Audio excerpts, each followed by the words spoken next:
ஜெய் சீதாராம்.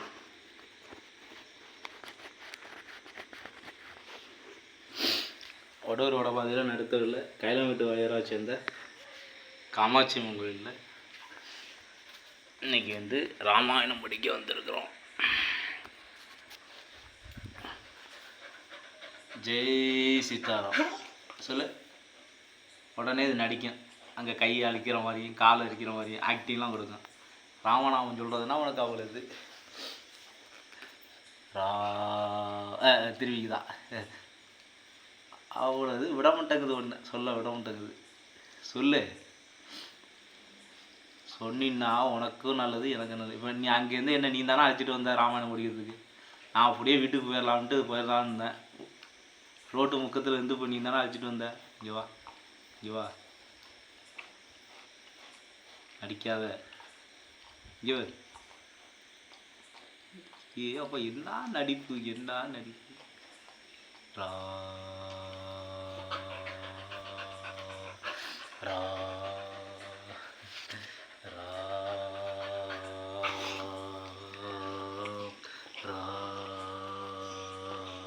சொல்லு.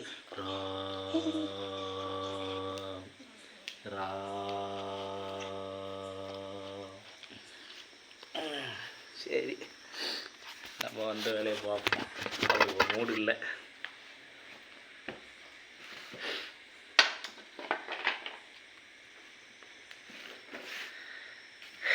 சுக்கிலம் வரதனம் விஷ்ணு சசிவன சதுபூஜம் பிரசன்னவனம் தாயே சர்வ விக்னோபசாந்தி கஜானிதம் வாதனாதிங்கே விக்னேஸ்வராய நமக.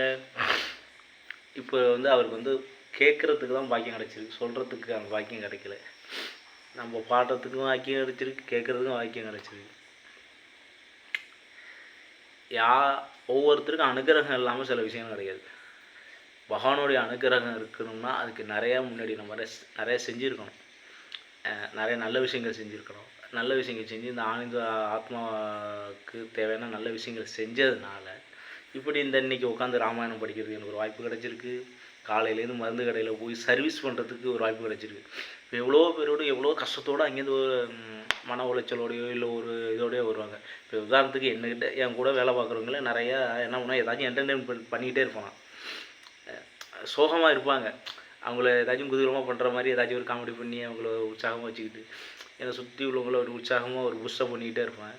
இது இல்லாமல் வர்றவங்க மெடிசன் வாங்க வர்றவங்கள போகும்போது லேசாக அதெல்லாம் ஒன்றும் இல்லை, தைரியமாக இருக்கலாம் அப்படின்னு சொல்லி ஒரு டிப்ஸ், நமக்கு தெரிஞ்ச ஒரு நல்ல டிப்ஸை சொல்லி கொடுத்து, தவறான டிப்ஸ் கிடையாது, இயற்கையாக நம்மக்கிட்ட என்ன கிடைக்குமோ அதை வச்சு என்ன நல்லது பண்ணிக்கலாம், சாப்பாட்டு முறையிலே நம்ம நோயை எப்படி தீர்த்துக்கலாம் அப்படிங்கிறதெல்லாம் நிறைய நான் கடந்து வந்த பாதைகள். எங்கள் கூட வேலை பார்க்குறவங்க உனக்கு இவ்வளோ விஷயம் இந்த மெடிசன் துறையில் உனக்கு எப்படி இவ்வளோ விஷயம் உனக்கு தெரியுது, இவ்வளோ இதாக அதுக்கு அப்படிம்பாங்க. இதெல்லாம் நான் அனுபவப்பட்டு நானாக எனக்கு நடந்த விஷயங்களை வச்சு ஒவ்வொன்றும் ஆராய்ச்சி பண்ணி அதை கரெக்டாக சக்ஸஸ் ஆனது தான் நான் ஒருத்தர் சொல்லணும், இல்லாட்டி சொல்ல மாட்டேன். அந்த மாதிரி சில விஷயங்கள் சொல்லணும், சில விஷயங்களை கேட்டு தெரிஞ்சு அதுக்கு என்ன பண்ணலாம் அப்படின்னு எந்த ஒரு இதுக்குமே மெனக்கெடல் இல்லாமல் எந்த ஒரு விஷயத்துக்கும் தீர்வு கிடைக்காது. கடவுள் நம்ம நல்ல வழியில் போகும்போது, தர்ம வழியில் போகும்போது அங்கங்கே கொண்டு வச்சு நமக்கு என்னென்ன தேவையோ அதெல்லாம் கொடுத்துக்கிட்டே இருப்பார். இதுதான் எனக்கு தெரிஞ்சது. நீ எப்படி நேர் வழியில் நடக்கிறியோ, தர்மத்தோடு கடைபிடிக்கணும்னு ஆசைப்படுறியோ, அப்படி நீ முயற்சி பண்ண ஆரம்பிச்சிட்டனாலே ஒரு நல்ல வழிக்கு கொண்டுட்டு போய் எங்கே கொண்டு வச்சா நல்ல விஷயம் கிடைக்கும், யார் கூட சேர்த்து விட்டால் நல்ல விஷயங்கள் அவங்கலேருந்து உங்களுக்கு கிடைக்கும், எப்படியெல்லாம் பண்ணணுமோ இந்த இயற்கை அழகாக கொண்டுட்டு போய் ஒவ்வொருத்தர்கிட்டையாக சேர்த்து இந்த மலை மேலே இப்படி இந்த கம்பை பிடிச்சி அந்த கம்பை பிடிச்சி இப்படியே மேலே போயிடும். அந்த மாதிரி அதுவே இயற்கையாக நம்ம கொண்டுட்டு போய் சேர்த்து விட்டுரும்.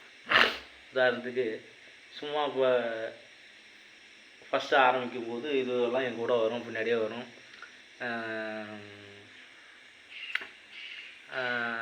ஆரம்பத்தில் என்ன பண்ணுவேன், அப்படியே வருவேன், அப்படியே பின்னாடியே வரும். இப்போ இதுவெல்லாம் ஒரு 4-5 நாகுட்டி இங்கே உட்காந்து என் கூட உட்காந்து ராமாயணம் கேட்குதுவோ. நான் வெளியில் 3 நாகுட்டி இருக்குது. இப்போ இங்கே ஒன்று படுத்து கிடக்கு. இப்போ சில நாளைக்கு நான் வேலைக்கு எங்கேருந்து போய்ட்டு வரேன்னா காலையிலேருந்து சாயங்காலம் வரைக்கும் வேலை பார்ப்பேன். ஒரு நிமிஷம் கூட உட்காரதுக்கு எனக்கு நேரம் கிடைக்காது. சரி ஓகே. ச இதுவும் ஒரு கர்மா தான். இதுவும் ஒரு சைடு பாவத்துக்கான தண்டனை, ஒரு சைடு நல்லது செஞ்சதுக்கான நற்காரியங்கள் செஞ்சுக்கிட்டு இருக்கோம். அது ஒரு நமக்கு கிடைச்ச வாய்ப்பு.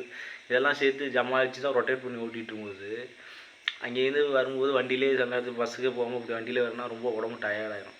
எப்பா ராகு கோயிலில் போய் விளக்கு போட்டுட்டு பகவானுக்கு பாண்டவன் அங்கே போய் விளக்கு பார்த்துட்டு போய் படுக்கலான்னு டிம்கி கொடுத்துட்டு, இப்போ எப்படி இது டிம்கி கொடுக்குது அது மாதிரி நானும் டிம்கி கொடுத்துட்டு போய் படுக்கலான்னு யோசிப்பேன்.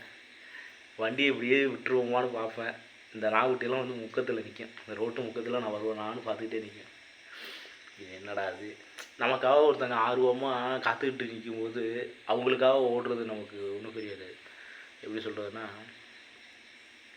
வீட்டுக்கு வரும்போது நம்ம அப்பா வருவார், அவரோட பேசிகிட்டு இருப்போம், ஜாலியாக இருப்போம். அப்படின்னு பிள்ளைங்களோ இல்லை பொண்டாட்டியோ ஏங்கிக்கிட்டு இருக்கும்போது, இல்லை அப்பாவோ அம்மாவோ இப்போ என் பிள்ளை வந்தால் கொஞ்சம் மனசு ரிலாக்ஸாக இருக்கும், சந்தோஷமாக இருக்கும், அது கூட பேசிகிட்டு இருப்போம் அப்படின்னு ஒரு இது இருக்கும்போது, எதிர்பார்ப்பு இருக்கும்போது, நம்ம அவங்களுக்காக மெனக்கிறது ஒரு பெரிய சுமையாக தெரியாது, அது ஒரு ரசனையாக தான் தெரியும். அதே மாதிரி இது முக்கத்திலலாம் வந்து நிற்கிது, இந்த கால பைரவரெலாம் நிற்கிது. நான் இப்போடா வரும்னு பார்த்துக்கிட்டே நிற்கும் என் வண்டி சவுண்டுக்காக. வந்தோடனே பின்னாடியே வந்துடும். வந்து நான் உட்காந்து ராமாயணக்கு ஏதோ அங்கே அந்த இடத்துல உட்காருது பாருங்க, ஒரு நல்ல விஷயம் நடக்கிற இடத்துல அது வந்து உட்காருது இல்லை, அதுவே ஒரு பெரிய இது தானே. இந்த ஊருக்குள்ளே இவ்வளோ நாகுட்டி இருந்தாலும் அந்த நாகுட்டிக்கு தான் அந்த வாய்ப்பு கிடச்சிருக்கு. இந்த ஊருக்குள்ளே எவ்வளோ பிரஜைகள் இருந்தாலும் எனக்கு மட்டும்தான் பகவான் இந்த ராமாயணத்தை நான் படிக்கிறதுக்கு ஒரு வாய்ப்பு கொடுத்துருக்காரு.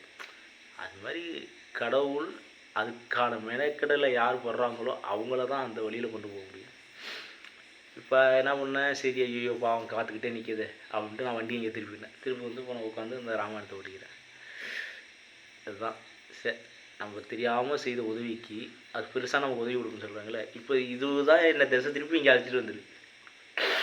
அது மாதிரி ஃபஸ்ட்டு அடி எடுத்து வைக்க தான் கஷ்டம்.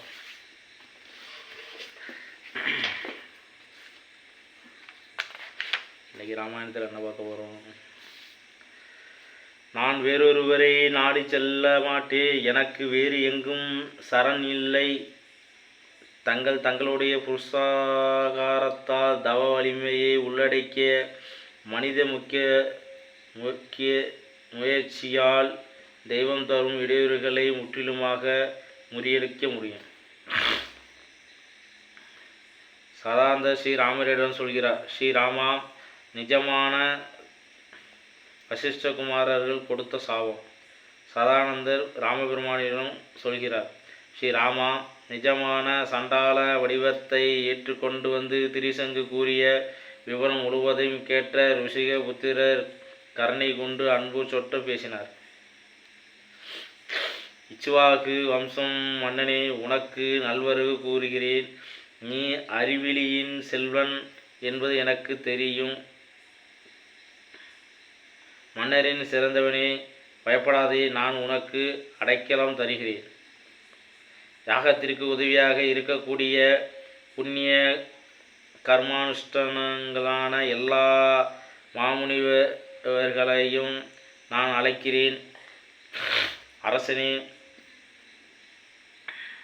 அவர்கள் வந்து சேர்ந்தவுடன் கவலை இல்லாமல் நீ யாகத்தை தொடங்கலாம். குருவினுடைய சாபத்தால் மாற்றிவிட்ட இந்த சரீரத்தினுடைய இந்த தோற்றத்தினுடைய நீ தேவலோகம் செல்ல போகிறாய். அடைக்கலம் கூறி கௌசிகனாகிய என்னிடம் வந்திருக்கிறாய். அப்புறம் என்ன மன்னனே, சொர்க்கம் உன் கைக்கு அகப்பட்டு விட்டதாகவே எண்ணி இருக்கிறேன். இவ்வாறு திருசங்கிடன் கூறிவிட்டு பராக்கிரமசாலியான அவர் தர்ம நெறி அனுவலவும் தவறாத மகா மேதாவியான தன் புதல்வர்களை அழைத்து யாகத்திற்கு தேவையான பொருட்களை எல்லாம் சேகரிக்கும்படி உத்தரவிட்டார். எல்லா சீடர்களையும் கூப்பிட்டு, குழந்தைகளே, என் ஆணை என்று சொல்லி சிஷியர்கள், நண்பர்கள், சாஸ்திர ஞானமுடைய ரித்விகள் மற்றும் எல்லா முனிவர்களையும் அழைத்து வாருங்கள். யாரேனும் என் வார்த்தையை மதிக்காமல் இகழ்ச்சியாக பேசினா கொஞ்சம் தயக்கம் காட்டாமல் அதை என்னிடம் கூறிவிட வேண்டும். அதை கேட்டவுடனே அனைத்து திசைகளுக்கும் அவர்கள் குமாரர்கள் சிஷ்யர்களும் புறப்பட்டு சென்றார்கள். பிரம்மத்தை தரிசித்தவர்களான முனிவர்கள் எல்லாம் நாடுகளிலிருந்தும் வர தொடங்கினார்கள். மிக பிரகாசத்துடன் விளங்கும் விஸ்வாமித்திரரின் சிஷ்யர் ஒன்றாக கூடி வந்து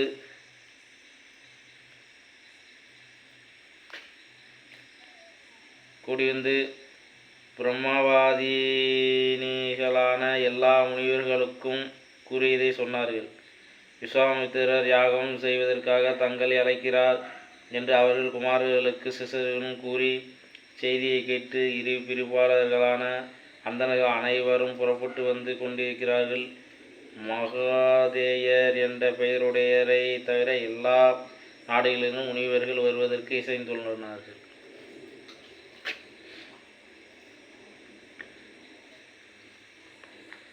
பல்லாண்டு பல்லாண்டு பல்லாயிரத்தாண்டு பலகோடி 100,000 அல்லாண்ட திந்தோள் மணிவண்ணா உன் செவிடி செவ்விதிருகாப்பு.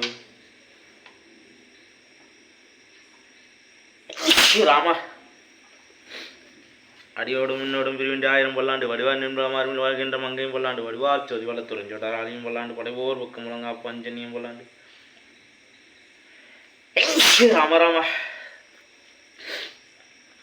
பல்லாண்டு பல்லாண்டு பல்லாயிரத்தாண்டு பலகோடி 100,000 அல்லாண்ட திண்டோள் மணிவண்ணா உன் செவடி செவ்வி திருகாப்பு.